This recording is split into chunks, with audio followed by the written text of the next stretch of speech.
Hello everyone, my name is Anil Sharma and I welcome you all to my YouTube channel। तो मेरे प्यारे बच्चों, हम लोग आज कोऑर्डिनेशन कंपाउंड का एक और वीडियो लेक्चर करने वाले हैं। अभी तक हमने कोऑर्डिनेशन कंपाउंड्स के काफी सारी चीजें की है।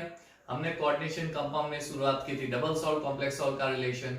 हमने कुछ और टर्मिनोलॉजीज देखी थी कोऑर्डिनेशन कंपाउंड्स की। Valence coordination Werner's coordination theory के बारे में डिस्कशन किया था हम लोगों ने। आईयूपीएससी नोमेनक्लेचर जो बहुत ही बेहतरीन सा टॉपिक है, अच्छा सा टॉपिक है, इसमें से बहुत सारे क्वेश्चंस आ सकते हैं, आपने देखा होगा। उसके बाद हम लोगों ने प्रीवियस लेक्चर में हम लोग आइसोमेरिज्म तक टॉपिक हमने क्लियर कर दिया, right. Structural isomerism, geometrical isomerism, optical isomerism.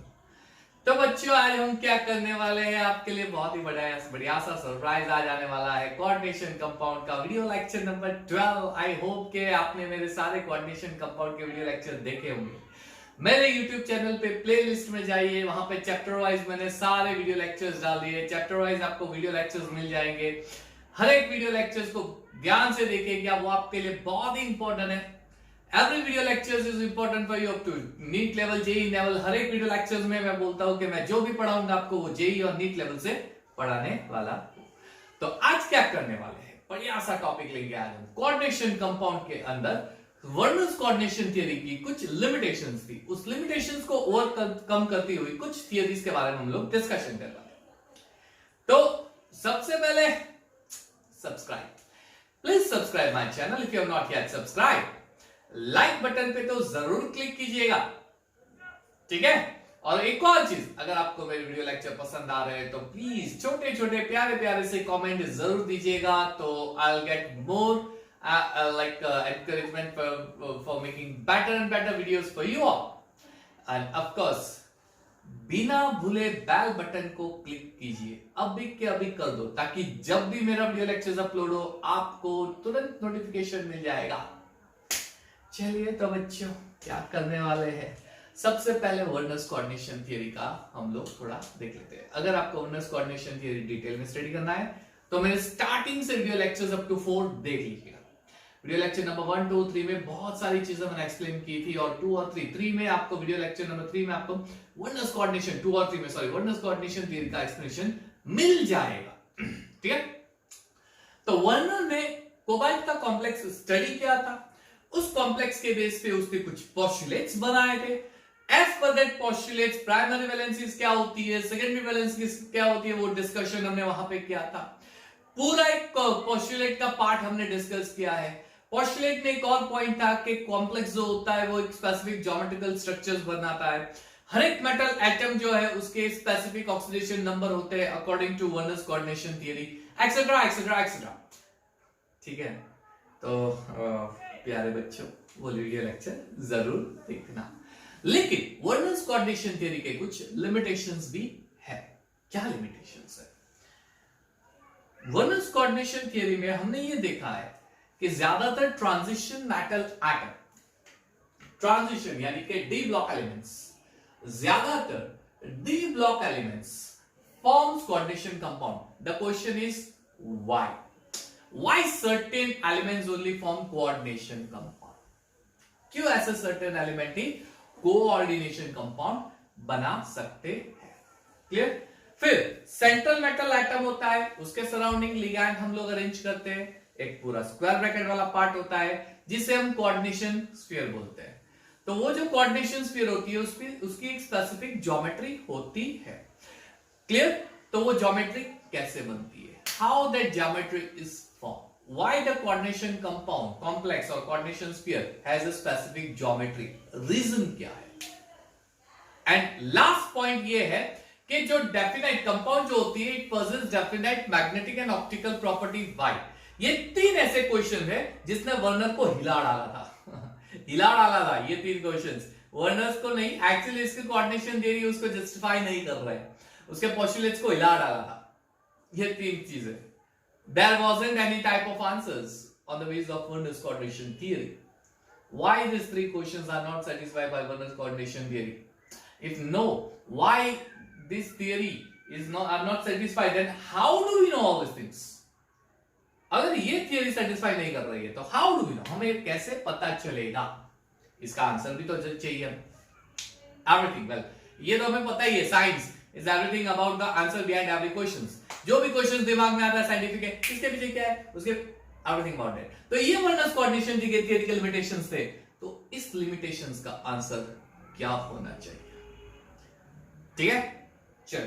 तो इस क्वेश्चन का आंसर देने के लिए सीरीज वाइज डिफरेंट ईयर्स में डिफरेंट थियरी प्रपोज की गई थी।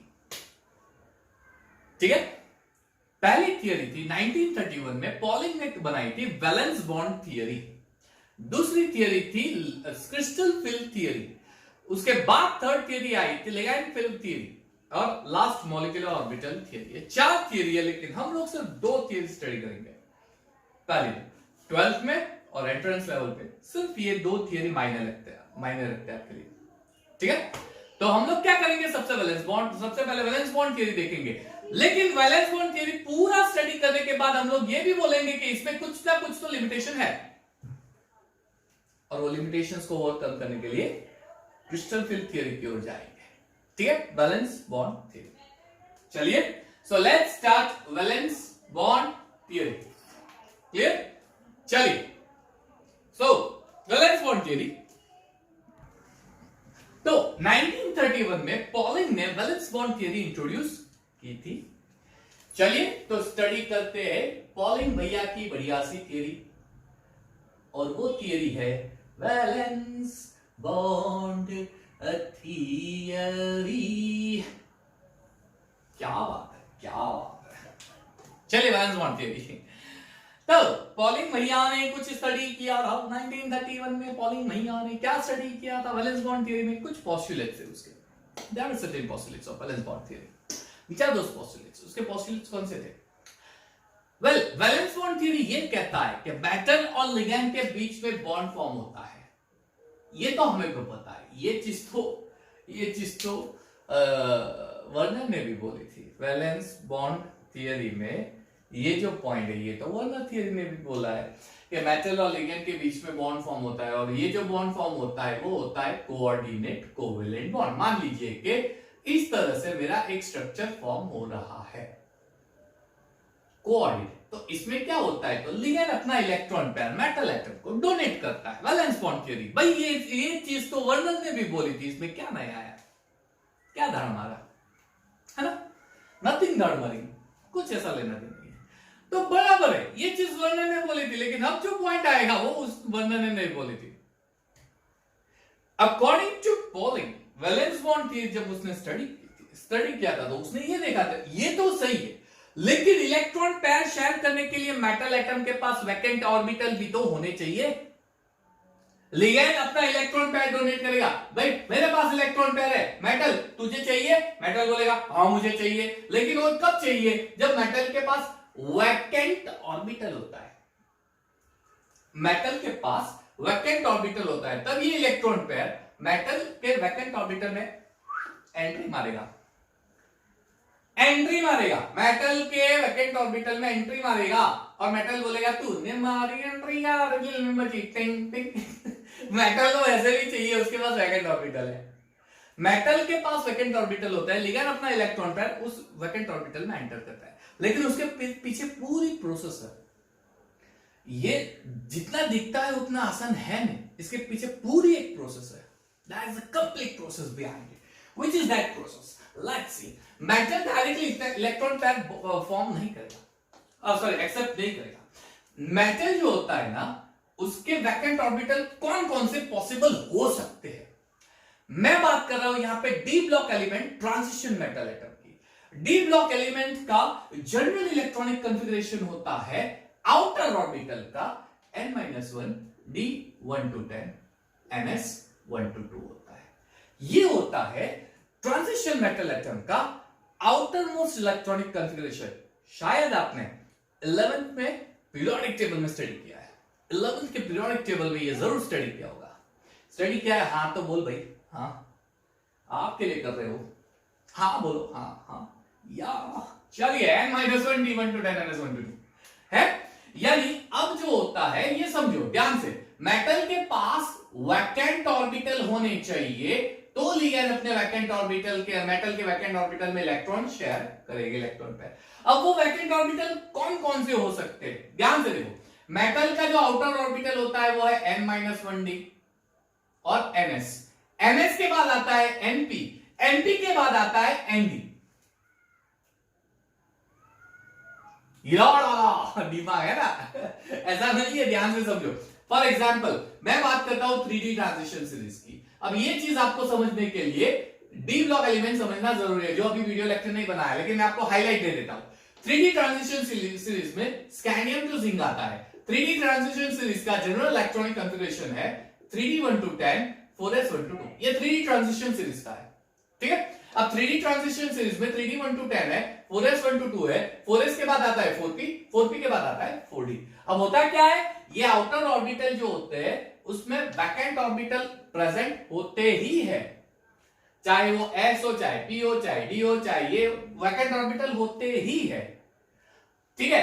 तो ऐसा नहीं है कि लिगेंड ने देखा ns के पास वैकेंट ऑर्बिटल है, चल मैं इलेक्ट्रॉन डाल देता हूं। अरे गलत, ये प्रोसेस नहीं होती। मैंने क्या बोला, उसके पीछे पूरी प्रोसेस होती है, पूरी प्रोसेस होती है। और वो प्रोसेस कौन सी होती है, हाइब्रिडाइजेशन। क्या सही पकड़े हैं सर, हाइब्रिडाइजेशन ये एक प्रोसेस होती है। वैकेंट ऑर्बिटल बनाने के लिए ये एक प्रोसेस होती है, ये एक प्रोसेस है हाइब्रिडाइजेशन, ठीक है। अब ये क्या है हाइब्रिडाइजेशन, अरे आपने पढ़ा है 11th में, नहीं पढ़ा, पढ़ा है आपने 11th में हाइब्रिडाइजेशन, राइट। 11th का टॉपिक है। सो हाइब्रिडाइजेशन, मेटल के जो वैकेंट ऑर्बिटल है they undergo hybridization phenomena and they form hybrid orbitals. वो हाइब्रिड ऑर्बिटल्स बनाते हैं। हाइब्रिड ऑर्बिटल्स बनाने के बाद उस हाइब्रिड ऑर्बिटल्स में लिगैंड एंटर होता है। एग्जांपल लेके समझाऊंगा, फिलहाल इतना समझो। एग्जांपल, बेस्ट एग्जांपल लेके समझाऊंगा, सीधा स्टैक देके दिमाग में घुस जाएगा। हाँ सब समझ में आ गया, सिर्फ ये समझो। मेटल के जो वैकेंट ऑर्बिटल होते हैं, दे अंडरगो हाइब्रिडाइजेशन फिनोमिना, उससे हाइब्रिड ऑर्बिटल्स बनते हैं। हाइब्रिड ऑर्बिटल्स बनने के बाद लिगैंड अपने इलेक्ट्रॉन पेयर हाइब्रिड ऑर्बिटल्स में एंटर करेगा। लिगैंड्स अपने इलेक्ट्रॉन पेयर हाइब्रिड ऑर्बिटल में एंटर करेगा। एंटर करने के बाद वो कोऑर्डिनेट कोवेलेंट बॉन्ड बनाते हैं। आपको पता है ये कोवेलेंट बॉन्ड डायरेक्शनल कैरेक्टरिस्टिक्स होता है। That's the reason why they form specific geometrical structure, है ना। अपना एक आंसर तो क्लियर हो गया है। एक answer, why certain metal atoms only form coordinate covalent bond? Because coordinate covalent bond form होने के लिए आपके आउटर ऑर्बिटल वैकेंट ऑर्बिटल होते हैं। सर वो तो s और p में भी तो होते हैं, d ही क्यों, s में भी तो आउटर ऑर्बिटल वैकेंट होते हैं, ns के बाद p आता है। जैसे मान लीजिए कि पोटेशियम, पोटेशियम में आउटर ऑर्बिटल होता है आई गेस 4s1, हाँ 4s1। सर 4s के बाद तो 4p भी तो आता है, वो भी तो वैकेंट है। यहां पे एक चीज कंक्लूड करेंगे कि मेटल एटम के आउटर ऑर्बिटल के बीच में एनर्जी का डिफरेंस बहुत लेस होता है, जो एस ब्लॉक में नहीं है। दो ऑर्बिटल के बीच में एनर्जी का डिफरेंस बहुत ही लेस होता है, जो एस ब्लॉक में नहीं होता है। इसलिए ये एनर्जी डिफरेंस लेस होने की वजह से इनका हाइब्रिडाइजेशन बहुत आसानी से हो जाता है और हाइब्रिड ऑर्बिटल्स बनाते हैं, वैकेंट हाइब्रिड ऑर्बिटल्स। उस वैकेंट हाइब्रिड ऑर्बिटल्स में लिगैंड इलेक्ट्रॉन एंटर करते हैं। I hope all clear.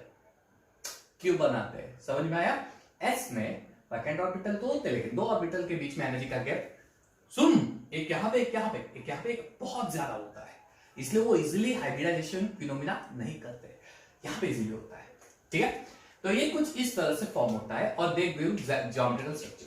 अब जब ये हाइब्रिडाइज होते हैं और लिगैंड इलेक्ट्रॉन पेयर एंटर करते हैं, तो इलेक्ट्रॉन पेयर एंटर करने के बाद दो पॉसिबिलिटी होती है, या तो मेटल एटम में के वैकेंट ऑर्बिटल में अनपेयर्ड इलेक्ट्रॉन प्रेजेंट होंगे या तो नहीं होंगे। अगर अनपेयर्ड इलेक्ट्रॉन है तो वो पैरामैग्नेटिक है, अगर अनपेयर्ड इलेक्ट्रॉन नहीं है तो वो डायमैग्नेटिक है। वापस रिपीट करता हूं, हाइब्रिडाइजेशन हो गया, hybrid atom central metal atom के हाइब्रिड ऑर्बिटल बन गए, लिगैंड ने अपने इलेक्ट्रॉन पे हाइब्रिड ऑर्बिटल में डाल दिए। उसके बाद अगर कोई इलेक्ट्रॉन सिंगल बच जाता है, single ready to mingle, simple है। अगर कोई इलेक्ट्रॉन सिंगल बच जाता है तो पैरामैग्नेटिक है। अगर सारों ने अपना संसार बना दिया, सभी इलेक्ट्रॉन ने अपना संसार बना दिया, यानी पैर हो गए, तो डायमैग्नेटिक है।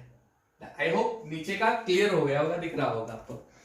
या इट्स क्वाइट सिंपल, बहुत अच्छा सा दिख रहा है। चलिए पैरामैग्नेटिक है ना, या that's why they show magnetic property. कितने सारे क्वेश्चंस क्लियर हो रहे हैं, कितने सारे क्वेश्चंस। और ज्योमेट्रिकल शेप बनाने के बाद स्पेस में एटम का अरेंज डिफरेंट होता है, इसलिए वो शोज ऑप्टिकल आइसोमेरिज्म। तो सारे ऑलमोस्ट सारे क्वेश्चंस यहां पे कवर करने की ट्राई कर रहे हैं जो वैलेंस कोऑर्डिनेशन थ्योरी की लिमिटेशंस थी। क्लियर? एग्जाम्पल से समझना काफी आसान होता है, एग्जाम्पल से समझना काफी आसान होता है। चलिए तो एग्जाम्पल से समझ लेते हैं। दो दिल मिल रहे हैं मगर चुप के चुप। चलिए एग्जाम्पल लेके समझते हैं। पहली चीज, अब before I go on two example, वो डेफिनेट ज्योमेट्रिकल स्ट्रक्चर्स बनाते हैं, तो मैं यहाँ पे एक चीज क्लियर कर देता हूं।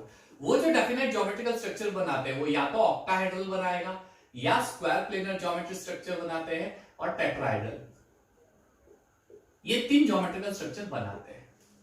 सिर्फ ये 3 बनाते हैं नहीं, बेसिकली 3, यानी ज्यादातर कॉम्प्लेक्स ये 3 ज्योमेट्रिकल स्ट्रक्चर बनाते हैं। ज्यादातर कॉम्प्लेक्स, सारे ज्यादातर ये 3 ज्योमेट्रिकल स्ट्रक्चर्स बनाते हैं। ट्राइगोनल पिरामिडल, ट्राइगोनल बाइपिरामिडल भी पॉसिबल है, लेकिन उसके बहुत ही कम एग्जांपल है, हम लोग बाद में देखते हैं। उसके कुछ एक आध दो एग्जांपल लेके हम लोग देख लेंगे। ये ज्यादातर बनाते हैं, तो एक काम करते हैं, हम लोग डिवाइड कर देते हैं। आज के वीडियो लेक्चर में मैं इसके बारे में डिस्कशन करूंगा, इसके लिए मैं अभी अलग से वीडियो लेक्चर बनाऊंगा और नेक्स्ट वीडियो लेक्चर में एक्सप्लेन करूंगा, और उसी वीडियो लेक्चर में आपको लिमिटेशंस भी बताऊंगा। लिमिटेशंस, और उस लिमिटेशंस पे से क्रिस्टल फील्ड थ्योरी क्या थी वो दिखाऊंगा। हम लोग बहुत ही करीब आ गए, कोऑर्डिनेशन चैप्टर खत्म करने के बहुत ही करीब आ गए। बने रहिए मेरे साथ, आपको बहुत मजा आएगा। ये सारी चीजें नोट, अब जो लिख रहा, वो जो था ना एक्सप्रेशन, अच्छा लिखना हो तो आप लिख सकते हो, but that was not so important. अब जो कर रहा हूं ना वो दिमाग में उतारो और लिख देना, छाप देना, बहुत इंपॉर्टेंट। और छापने के लिए कलरिंग पेन, जो मैं हमेशा बोलता हूं, यूज योर कलरिंग पेन, ठीक है। ऑक्टाहेड्रल, चलिए ऑक्टाहेड्रल सबसे पहले हम लोग बात करते हैं ऐसे कॉम्प्लेक्स जिसका ज्योमेट्रिकल शेप होता है ऑक्टाहेड्रल। ऑक्टाहेड्रल ज्योमेट्रिकल शेप कब होगा? जब इसका कोऑर्डिनेशन नंबर होगा 6, 6 होता है 6। चलिए 6 नो आएगा, शाम को बोला 6 आया, चलो 6 आया, coordination number 6 octahedral. Octahedral complex coordination number 3। एक एग्जांपल लेते हैं, बढ़िया सा एग्जांपल लेते हैं। चलिए कोबाल्ट NH3 6 + 3 आयन। क्वेश्चन क्या है? क्वेश्चन क्या है? और अब जो मैं बोल रहा हूं ना, क्वेश्चन एंट्रेंस लेवल पे इस तरह के क्वेश्चंस पाए जाते हैं। क्वेश्चंस क्या है? इस कॉम्प्लेक्स का ज्योमेट्रिकल स्ट्रक्चर क्या होता है? तो सबको पता है। सर क्यों आप ये फिजूल का क्वेश्चन पूछ रहे हो? आपने पहले ही तो बता दिया कि हम ऑक्टाहेड्रल देख रहे, तो ऑक्टाहेड्रल ही है। हाँ वो तो है, चलिए ये 6 है इसलिए ऑक्टाहेड्रल ही होगा। कोऑर्डिनेशन नंबर 6 होता है ऑक्टाहेड्रल, चलिए वो तो ठीक है। हाइब्रिडाइजेशन क्या होगा? हाँ सर ये वाला क्वेश्चन तो बहुत ही इंपॉर्टेंट है, इसमें आप बताओ हाइब्रिडाइजेशन क्या होता है। ऑक्टाहेड्रल ज्योमेट्रिकल शेप जब होता है तब 2 हाइब्रिडाइजेशन पॉसिबल होते हैं। एक होता है D2sp3 या फिर एक होता है sp3d2। सर फर्क क्या पड़ा? इसको मैंने पीछे ले गया, एक ही तो हुआ, आगे का पीछे गया, क्या फर्क पड़ा? फर्क पड़ा, फर्क पड़ता है, फर्क पड़ा नहीं, फर्क पड़ता है। मान लीजिए मैं क्रोमियम की बात करता हूं, तो क्रोमियम में होता है 3D, उसके बाद आता है 4s, फिर आता है 4p, फिर आता है 4d। अगर हाइब्रिडाइजेशन में ये ऑर्बिटल पार्ट लेते हैं तो ये वाला पार्ट ऑर्डर ये हो जाएगा। देखो DES और P, तो ऑर्डर मेंटेन करो, DES और P, पहले 3D फिर 4s फिर है ना D। क्लियर? और अगर हाइब्रिडाइजेशन में ऐसा ऑर्बिटल चाहिए तो पहले S फिर P फिर D, यानी 4s 4p 4d। इसका मतलब ये हाइब्रिडाइजेशन होगा 3D 4s 4p का, और ये हाइब्रिडाइजेशन होगा 4s 4p 4d का for 3D transition series. 3D यानी scandium to zinc. D block element में पढ़ाऊंगा, ज्यादा टेंशन मत लो, मैं पढ़ाने वाला हूं। I am there for you, don't worry Anil here. Very good, चलो 4s 4p 4d 3D, ये तो है 3। अगर 4D सीरीज हो तो करना कुछ नहीं है, 4D सीरीज है तो इसको 4D 5s 5p कर दो, और ये कर दो 5s 5p 5d। क्या फर्क पड़ता है? की फर्क पैंदे, लेकिन ज्यादातर कॉम्प्लेक्स जो है ना 3D सीरीज के होते हैं। इसलिए मैं ये क्लैरिफाई कर रहा हूं। आप बोलोगे सर क्यों भेदभाव वाला पार्ट वापस आ गया, क्यों ऐसा 3D वाला ही होता है? बहुत सारे रीजंस है बेटे, बहुत सारे रीजंस है। इसको बनाने के लिए बहुत आसान होता है और ऐसे बहुत सारे कॉम्प्लेक्स इजीली फॉर्म हो जाते हैं। हम लोग वो क्वेश्चन पे नहीं जाते, फिलहाल हम लोग जो बेसिक क्वेश्चन है उसी पे जाते हैं। वो क्वेश्चन मैं बाद में बता दूंगा, अभी इंपॉर्टेंट नहीं है। इंपॉर्टेंट क्या है, ये हाइब्रिडाइजेशन वाला पार्ट। ऑक्टाहेड्रल जब होता है तब या तो D2sp3 होगा यानी 3d4s40, या sp3d2 होगा यानी 4s40। ठीक है, तो अब क्वेश्चन ये होता है कि क्रोमियम कौन सा हाइब्रिडाइजेशन बनाएगा, ये वाला कि ये वाला? यानी ये क्वेश्चन बनता है, ये क्वेश्चन तो बनता है भैया, बनता है पहला। उसके बाद एक और क्वेश्चन आता है, सर इसकी मैग्नेटिक प्रॉपर्टी क्या होगी, यानी ये पैरामैग्नेटिक होगा कि डायमैग्नेटिक होगा? इसकी मैग्नेटिक प्रॉपर्टी क्या होगी, पैरामैग्नेटिक है डायमैग्नेटिक? पैरामैग्नेटिक है तो नंबर ऑफ अनपेयर्ड इलेक्ट्रॉन कितने, डायमैग्नेटिक है तो वो तो 0 ही होने वाले। चलिए तो फाइंड कर लेते हैं, फाइंड कर लेते हैं कोबाल्ट। इसमें कोबाल्ट की प्राइमरी वैलेंसी क्या है, तो +3। याद है प्राइमरी सेकेंडरी वैलेंसी? अरे वीडियो लेक्चर नंबर 2 देखो, उसमें है 2 और 3, इसमें मिल जाएगा आपको सब, प्राइमरी वैलेंसी सेकेंडरी वैलेंसी देखना पड़ेगा। कोबाल्ट की प्राइमरी वैलेंसी +3 होती है। चलिए वो +3 तो बाद में लिखूंगा। कोबाल्ट का एटॉमिक नंबर होता है 27। ध्यान से समझना, ये कॉम्प्लेक्स आपको पढ़ा रहा हूं, बाकी के कॉम्प्लेक्स में हम लोग शॉर्टकट से जाएंगे क्योंकि इंपॉर्टेंट वही है। हमारे पास टाइम नहीं है, जेई नीट में टाइम नहीं है, हम लोगों को शॉर्ट में करना है। लेकिन ये डिटेल समझ जाओगे वो शॉर्ट वाला पार्ट इजी हो जाएगा।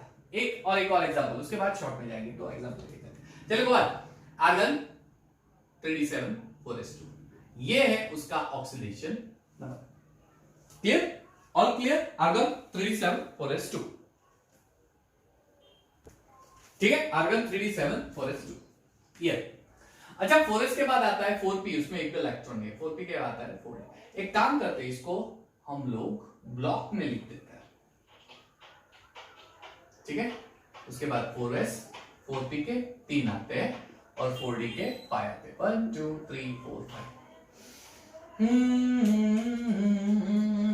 चलो 3d में 7 है, यानी 1 2 3 4 5 6 7 8। 3d7 4s2 में इलेक्ट्रॉन 2 इलेक्ट्रॉन होते हैं। वेरी गुड, 2 इलेक्ट्रॉन होते हैं 4s2। 3d7 4s2 हो गया, हो गया, हो गया। चलिए अब एक काम करते हैं, अब इसके ऑक्सीडेशन स्टेट का लिखते हैं। CO+3 यानी 3 इलेक्ट्रॉन को निकाल दो, निकाल दो, समाज से बाहर कर दो। चलो इसको समाज से बाहर करते हैं। तो पहले तो आउटर ऑर्बिटल, हमेशा इलेक्ट्रॉन निकलते हैं बाहर के ऑर्बिटल से, यानी 2 इलेक्ट्रॉन यहां से निकाल दो और 1 इलेक्ट्रॉन यहां से, क्योंकि ये लास्ट जिस ऑर्बिटल में फील होता है वहां पे, पहले इसमें दूसरा तीसरा चौथा पांचवा फिर 6 और 7, ये लास्ट आया, इसलिए इसको निकालो। तो अब क्या होगा, 3D में 1 2 3 4 5 6 हो गया, ठीक है। 4s में 0 इलेक्ट्रॉन और ये 4p और ये 4d। 1 2 3 4 है 5, ये 4d। चल ये ऐसा हो जाएगा, ठीक है। कोबाल्ट +3 उसका ऑक्सीडेशन स्टेट, उसके हिसाब से हम लोग ऐसा लिखेंगे। क्लियर एकदम? अब क्या होगा, अब क्या होगा, ध्यान से देखना। कोबाल्ट का ऑक्सीडेशन स्टेट +3 है, कोबाल्ट का इलेक्ट्रॉनिक कॉन्फ़िगरेशन ये होता है कोबाल्ट, ठीक है। ओके, अब तो ये एक इलेक्ट्रॉन, अमोनिया जो होता है ना NH3, ammonia is stronger ligand, ammonia stronger ligand होता है। अब ये स्ट्रॉन्गर लिगैंड होता है तो ये क्या करता है पता है, बिफोर, पहले तो हाइब्रिडाइजेशन की बात कर लेते हैं। चलिए पहले हाइब्रिडाइजेशन की बात कर लेते हैं, वो इंपॉर्टेंट है हाइब्रिडाइजेशन। मान लीजिए D2sp3 हाइब्रिडाइजेशन है, यानी D के 2 इलेक्ट्रॉन चाहिए, S का 1 और P का 3, लेकिन D के तो 2 इलेक्ट्रॉन है ही नहीं, हाइब्रिडेशन कैसे होगा, वैकेंट ऑर्बिटल है ही नहीं सर।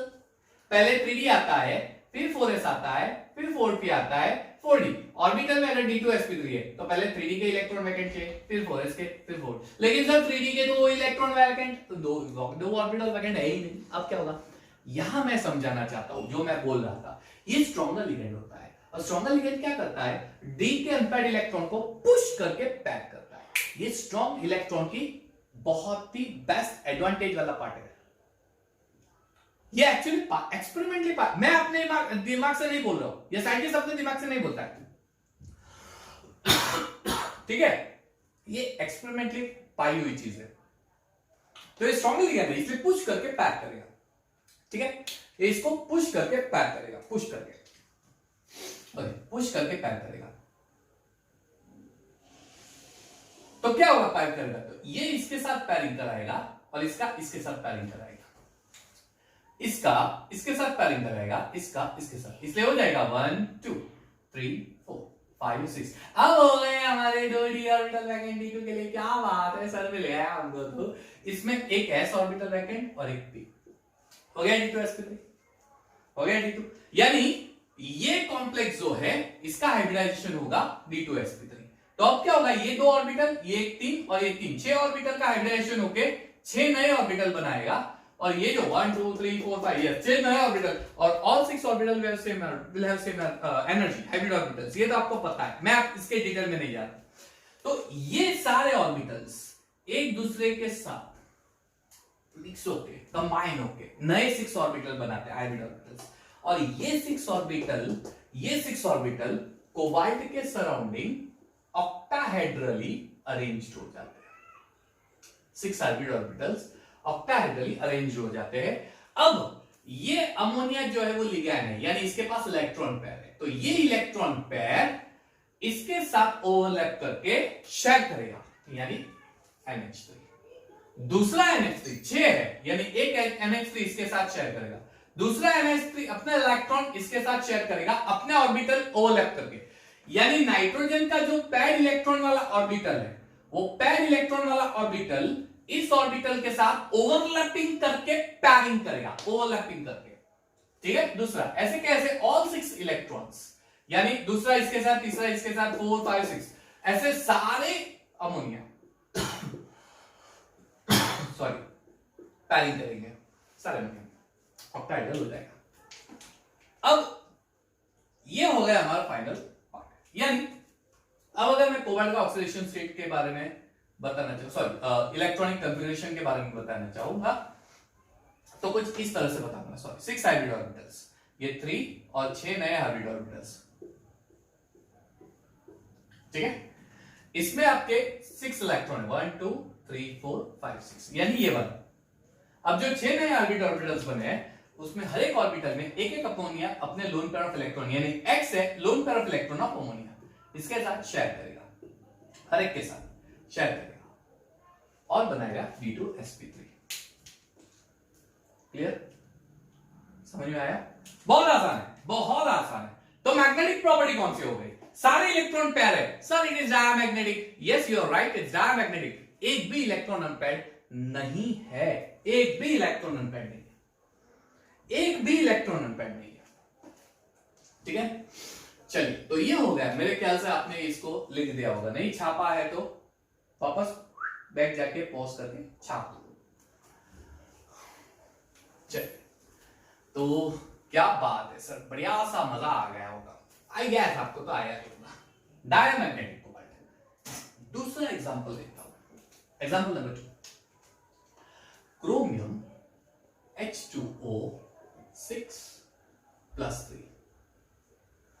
चलिए, वही question, geometrical, magnetic property and hybridization. पहले तो क्रोमियम का इलेक्ट्रॉनिक कॉन्फ़िगरेशन, क्रोमियम का एटॉमिक नंबर होता है 24, यस सर, ये 24 है, तो हो जाएगा प्यारे बच्चों आर्गन 3d5 4s1, शायद आपको पता है exceptional case 3d5 4s1, chromium exceptional case है ना। चलिए, इसमें क्रोमियम का प्राइमरी वैलेंसी, क्रोमियम की प्राइमरी वैलेंसी +3, प्राइमरी और सेकेंडरी वैलेंसी के लिए video lecture number 2, video lecture number 3 जरूर देखिए, उसमें है बेटा, देखना पड़ेगा, आपको जाना ही पड़ेगा, तो आपको ये सब चीजें समझ में आएगी। +3, चलिए क्रोमियम का +3, यानी 3 इलेक्ट्रॉन निकालना है, एक तो यहां से निकल जाएगा, 2 इसमें से। अब क्या होगा, आर्गन 3d4, सॉरी 3 4s0, एक s में से निकल गया, 2d में से निकल गया। मैं आपको अब शॉर्टकट की ओर ले जा रहा हूं, शॉर्टकट की ओर। चलिए, अब +3 का इलेक्ट्रॉनिक कॉन्फ़िगरेशन जो लिखा है, इसको मैं स्क्वायर बॉक्स में डाल देता हूं, 1 2 3, ये हो गए आपके 3 electron, 2 vacant, 4s 4p, 4s 4p, 4s 4p। क्या हाइब्रिडाइजेशन होगा सर? बहुत क्लियरली दिख रहा है हमें सर। इसका हाइब्रिडाइजेशन मैं बता सकता हूं सर। इसमें 2 d ऑर्बिटल वैकेंट है यानी d2, एक s ऑर्बिटल वैकेंट है s यानी 3 p ऑर्बिटल है p यानी d2sp3 होगा, यानी H2O का इलेक्ट्रॉन पेयर इसमें शेयर होकर लिगैंड बनाएगा। यहां से आता है ट्विस्ट, यहां से आता है ट्विस्ट। एक्सपेरिमेंटली ये फाइंड किया गया कि इस कॉम्प्लेक्स का हाइब्रिडाइजेशन है sp3d2। ये sp3d2 हाइब्रिडाइजेशन फॉर्म करेगा। सर कैसे हमको बताओ, नहीं समझ में आया? बता देता हूं। जब एक्सपेरिमेंटली ये चीज दिखाई दी, आपकी तरह ही सब लोग कंफ्यूज हो गए थे, ये कैसे हो गया? तब उनके दिमाग में एक चीज आई कि H2O होता है weaker ligand. Weaker ligand always support outer spin complex और आउटर ऑर्बिटल कॉम्प्लेक्स, ऐसा बोल सकते हैं।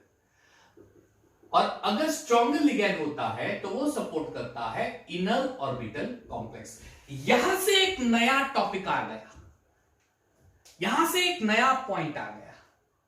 What is outer orbital complex? What is inner orbital complex? Outer orbital, inner orbital complex का मतलब यह है कि ऐसे कॉम्प्लेक्सेस जिसमें अंदर का 3D ऑर्बिटल हाइब्रिडाइजेशन में पार्ट लेके पूरा ज्योमेट्रिकल स्ट्रक्चर बनाना है। अंदर के d ऑर्बिटल को यानी 3D ऑर्बिटल, 3D ऑर्बिटल अंदर का ऑर्बिटल है, मैंने बताया ना, 3D 4s 4p 4d।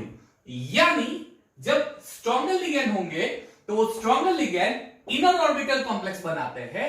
Inner orbital complex ऐसे कॉम्प्लेक्स है जिसमें इनर 3D ऑर्बिटल हाइब्रिडाइजेशन में पार्ट लेता है। So basically stronger ligand support hybridization D2sp3 and weaker ligand support hybridization sp3d2। weaker ligand sp3d2 को सपोर्ट करते हैं और वो बनाता है outer orbital complex. Outer orbital complex का मतलब ये हुआ ऐसे कॉम्प्लेक्स जिसमें आउटर 4d पार्ट कॉम्प्लेक्स में हाइब्रिडाइजेशन में पार्ट लेता है, आउटर 4d पार्ट। आंसर मिल गया? तो यहां पे क्रोमियम ये 2 ऑर्बिटल क्यों यूज नहीं करता? क्योंकि इसके साथ जो H2O वीक लिगैंड है, वीक लिगैंड क्या करेगा? वो आउटर ऑर्बिटल कॉम्प्लेक्स को सपोर्ट करेगा। आउटर ऑर्बिटल कॉम्प्लेक्स सपोर्ट करेगा यानी आउटर के डी ऑर्बिटल को हाइब्रिडाइजेशन में इंक्लूड करेगा। ठीक है, inner orbital complex, outer orbital complex, ये याद रखना, इनर और आउटर। यानी अब जो होगा वो मुझे एक और बनाना पड़ेगा डी ऑर्बिटल का, 4s 4p और 4d। ठीक है, 1 2 3 4 5 6, ठीक है, 4s 4p और 4d ऐसे। यानी अब ये हाइब्रिडाइजेशन होगा 4s का 1, 4p के 3, 4d के 2, 6 ऑर्बिटल कंबाइन होंगे, 6 नए ऑर्बिटल बनाएंगे, 1 2 3 4 5 एंड 6, 6 नए ऑर्बिटल बनाएंगे। इस 6 नए ऑर्बिटल में एक ऑर्बिटल 4s का होगा, 3 4p के d मिक्स होके बनाएंगे। अब इसमें से कौन सा sp3 पता नहीं क्योंकि हाइब्रिड ऑर्बिटल है और सारे ऑर्बिटल की एनर्जी सेम होती है, तो कौन सा ऑर्बिटल का कौन सा पता नहीं। लेकिन वो हाइब्रिडाइजेशन बनाने के लिए ये ऑर्बिटल पार्टिसिपेट करेंगे, यानी ये तो वैकेंट ही रहेगा, इसमें ये तो वैकेंट ही रहेगा, ये वैकेंट ही रहेगा। ठीक है, तो अब क्या होगा? H2 अपने इलेक्ट्रॉन पेयर इसमें शेयर करेगा। 10 हाइब्रिडाइजेशन कौन सा हो गया? sp3d2। ये कौन सा कॉम्प्लेक्स हो गया? Outer orbital complex. हमने जो प्रीवियस देखा था CO वाला, CO NH3 उसमें क्लियरली हमने देखा ये स्ट्रॉन्ग लिगैंड है, इसलिए किसको सपोर्ट करेगा? Inner orbital complex. तो ये हो गया इनर ऑर्बिटल कॉम्प्लेक्स, कोबाल्ट वाला हो गया, सॉरी क्रोमियम वाला हो गया आउटर ऑर्बिटल कॉम्प्लेक्स। यानी स्ट्रॉन्गर और weaker ligands plays an important role. इतना क्लियर हो गया। ठीक है, एक और लेते हैं, एक और एग्जांपल लेते हैं। चलो एक एग्जांपल और ले रहा, एक example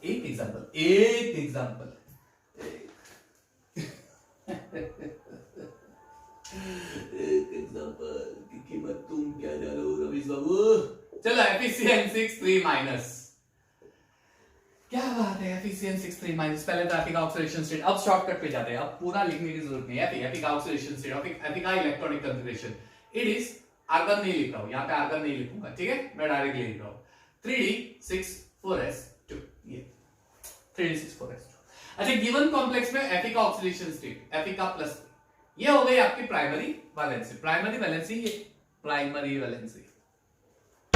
video lecture number 2, video lecture number 3 जरूर देखिएगा, प्राइमरी और सेकेंडरी वैलेंसी आपको वहां से मिल जाएगी, ठीक है। आई गेस आपको समझ में आता होगा, एवरीथिंग इज क्लियर, देख लो एक बार, यस इट्स क्लियर, बहुत ही बढ़िया सा दिख रहा है। चलो Fe+3 फाइन, चलिए +3 यानी 3 इलेक्ट्रॉन निकाल दो, तो 2 यहां से, 1 यहां से निकालो, 3d5 4s0, ये हो गया।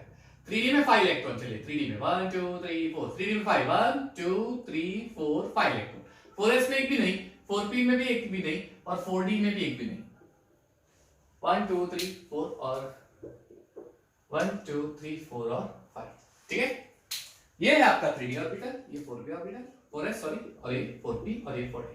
नाउ ऑक्टाहेड्रल कॉम्प्लेक्स यानी कोऑर्डिनेशन नंबर 6, तो ये तो कोऑर्डिनेशन नंबर 6 है, ये ऑक्टाहेड्रल कॉम्प्लेक्स है। ऑक्टाहेड्रल कॉम्प्लेक्स में होता है d2sp3 हाइब्रिडेशन या फिर sp3d2। d2sp3 हाइब्रिडेशन कब होता है, जब स्ट्रॉन्गर लिगेंड होता है और वो इनर ऑर्बिटल कॉम्प्लेक्स बनाता है। sp3d2 कब होता है, जब वीकर लिगेंड होता है और वो outer orbital. Stronger ligand Cn कौन सा है, stronger ligand, Cn stronger ligand है, Cn स्ट्रॉन्गर लिगेंड। बेसिकली इतना याद रखना, Cn NH3 और CO, ये स्ट्रॉन्गर लिगेंड्स होते हैं, ये स्ट्रॉन्गर लिगेंड है।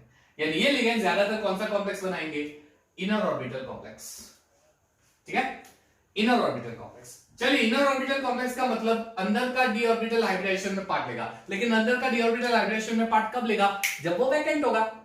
जब वो वैकेंट हो गया, नहीं हो गया, होगा, तो एक काम करते हैं, इसको वैकेंट कर देते हैं। वैकेंट करने के लिए इसको पैर करना पड़ेगा, यानी एक इलेक्ट्रॉन यहाँ पे पैर होगा, दूसरा इलेक्ट्रॉन यहाँ पे। चलिए इसको पैर कर दिया, इसको पैर, अब मेरे 6 ऑर्बिटल मिल गए, D के 2 हाँ हो गया, S का 1 हाँ हो गया, P के 3 हाँ हो गया, ये हो गए आपके वैकेंट ऑर्बिटल। हाइब्रिड होंगे, 6 हाइब्रिड ऑर्बिटल्स बनाएंगे, ऑक्टाहेड्रल अरेंज होंगे, हर एक Cn अपना एक इलेक्ट्रॉन यहाँ पे शेयर करेगा, ऑक्टाहेड्रल कॉम्प्लेक्स बनाएगा। क्या इसमें अनपेयर्ड इलेक्ट्रॉन है, क्या इसमें अनपेयर्ड इलेक्ट्रॉन है, हाँ है, एक अनपेयर्ड इलेक्ट्रॉन है, 1 अनपेयर्ड इलेक्ट्रॉन, यानी कौन सा हो गया, पैरामैग्नेटिक। क्रोमियम वाला इसके पहले का केस देखा था, उसमें 3 अनपेयर्ड इलेक्ट्रॉन थे, वो मैं कहना भूल गया, उसमें 3 अनपेयर्ड इलेक्ट्रॉन थे, पैरामैग्नेटिक। इसमें एक अनपेयर्ड इलेक्ट्रॉन है, पैरामैग्नेटिक, पैरामैग्नेटिक ऑक्टाइड। समझ में आया, outer inner outer inner outer inner outer inner, yes, ठीक है बच्चों, समझ में आ रहा है। एक और लास्ट ले लेते हैं, चलो लास्ट एक एग्जांपल लेते हैं, उसके बाद हम लोग वाइंड अप कर देंगे इस वीडियो लेक्चर को। लेकिन आखिर में, लास्ट में मैं आपको कुछ होमवर्क के लिए दूंगा, वो आप अपने आप से घर पे ट्राई करना, होमवर्क के लिए दूंगा, वो आप घर पे ट्राई करना, ठीक है। चलिए COF6 3-, चलिए खुद से ट्राई कीजिए, पॉज कीजिए, पॉज कीजिए और खुद से ट्राई कीजिए। हे डोलीडा डोलीडा डोली मगर मारे, बोलो ट्राई करो, चलो चलो, हो गया, हो गया, चलो अब देखो, अब देखो answer, COF6 3-। Cobalt again electronic configuration क्या होगा, 3d7 4s2। इसमें कोबाल्ट का ऑक्सीडेशन स्टेट क्या होगा, +3, ये प्राइमरी वैलेंसी, ठीक है, ये primary valency, primary valency, primary valency, secondary valency. सीखना हो video lecture number 2, video lecture number 3 के जरूर जाइएगा, मिल जाएगा प्राइमरी वैलेंसी कैसे फाइंड करते हैं। तो ये कोबाल्ट का +3 कर दो, 3 इलेक्ट्रॉन निकाल दो, 2 यहां से 1 यहां से, यानी 3d6 4s1। चलिए 3d6 1 2 3 4 5 6, 4s में ओए आपने गलती कर दी, यहां से 1 निकाल, 2 निकाला, 4s में 0 इलेक्ट्रॉन, सॉरी 4s में 0 और 4p और 4d, चलिए 1 2 3 4 5, ठीक है।